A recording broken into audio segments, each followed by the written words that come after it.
So I have an issue with the brake light, the LEDs. As you can see, the offside rear, which is the right rear, is quite dim compared to the near side rear. So we're gonna try to repair the tail light instead of replacing it. It's this LED cluster which is just dim.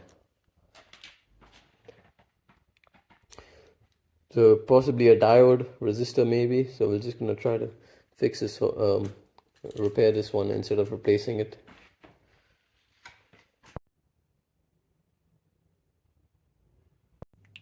So the light unit is out.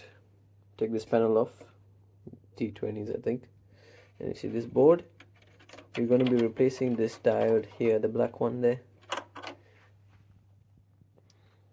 So next, you see this LED cluster. Take the whole module out.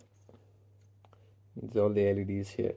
So this fix is only for problems where the LEDs are dim, and if 3, 4, 5 or a partial amount of LEDs are not working, then this fix wouldn't solve the problem. And this is the rectifier diode. I've replaced one of these, 1N4007 on an E55 AMG, but this is standard for most other models as well. So guys, I've replaced the rectifier diode, and now we're gonna check the brake lights again, and there you go. It's bright, it's not dim anymore.